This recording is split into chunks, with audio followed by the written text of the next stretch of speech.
Good morning, boys and girls. We are still working our way through The Thief of Always by Clive Barker. And we are on chapter 8, and it's called Hungry Waters. And as we are kind of approaching almost, it feels like a midpoint in this book, but not really. I like to stop and be a little bit of a detective periodically in my book, and I think this is a good opportunity to do that.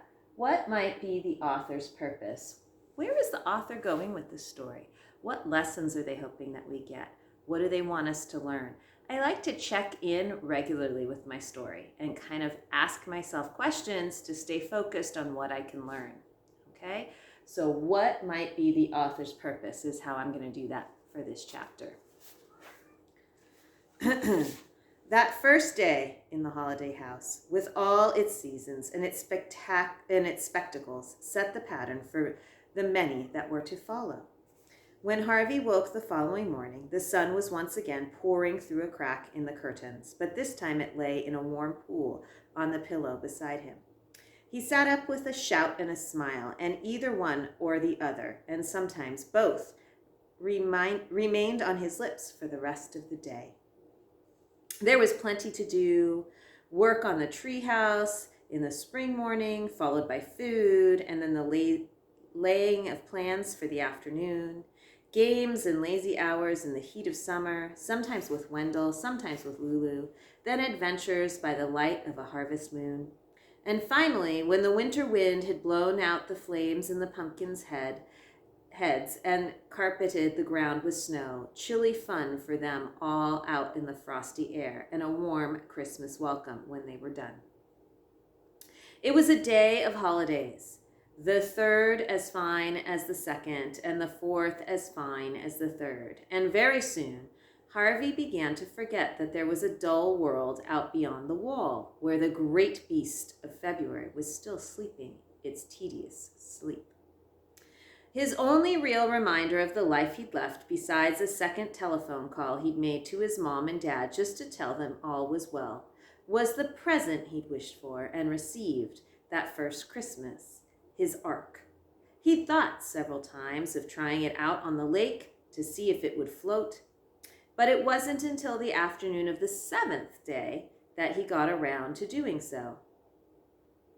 Wendell had made a real glutton of himself at lunch and had declared that it was far too hot to play, so Harvey wandered down to the lake on his own and with the ark tucked under his arm. He half expected, hoped, in fact, to find Lulu down there to keep him company, but the banks of the lake were empty.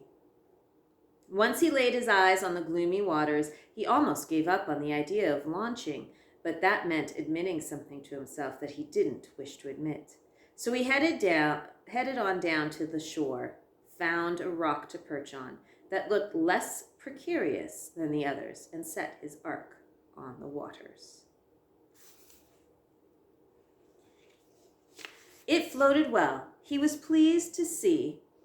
He pushed it to and fro for a little while, then lifted it out and peered inside it to see if it was leaking. It was quite watertight, however, so he set it back on the lake and pushed it out again. As he did so, he caught sight of a fish rising from the bottom of the lake, its mouth wide open, as if it intended to swallow his little vessel whole. He reached out to snatch the ark from the water before it was either sunk or devoured, but in his haste he lost his footing on the slimy, slippery rock, and with a cry, he fell into the lake. The water was icy cold and eager. It quickly closed over his head. He flailed wildly, trying not to imagine the dark depths beneath him, or the vast maw of the fish that had been rising from those depths. Turning his face up towards the surface, he started to swim. He could see his ark floating above him, capsized by his fall. Its lead passengers were already sinking. He tried to save them, but surfaced, gasping for breath, and paddled toward the shore. It wasn't much of a distance. In less than a minute, he was hauling himself up onto the rocks and scrambling away from the bank, water pouring from his sleeves and trousers and shoes. Only when his feet were clear of the lake and no hungry fish could snap at his toes did he drop down onto the ground. Though it was midsummer and the sun was blazing somewhere overhead, the air around the lake was cold, and he soon began to shiver. Before he made his way out into the sun, however, he looked for some sign of his ark. The spot where it had sunk was marked by a forlorn flotilla of wreckage, all of which would soon join the rest of the ark at the bottom. Of the fish that had seemed so eager to devour him, there was no sign. Perhaps it had swum down into the depths to chew on the drowned menagerie. If so, Harvey hoped it choked on its dinner. He'd lost plenty of toys before. He'd had a brand new bicycle, his prized possession, stolen from the steps of his house 2 birthdays ago. But this loss upset him as much more, in fact. The idea that the lake now had something that he'd owned was somehow worse than a thief running off with his bike. A thief was warm flesh and blood. The lake was not. His possessions had gone into a nightmare place full of monstrous things, and he felt as though a little part of himself had gone with it down into the dark. So again, checking in what might be the author's purpose. We've got some fairly dark descriptions here, right? This happened on the 7th day. The ark is broken. The temperature outside is now freezing. It's a nightmarish place. The imagery has changed. He walked away from the lake without looking back, but the breeze that came to warm his face when he broke through the thicket and the sound of birds that pleased his ear could not keep from his mind the thought he tried to ignore when he'd gone down to the water. Despite all entertainments at the holiday house supplied so eagerly, it was a haunted place.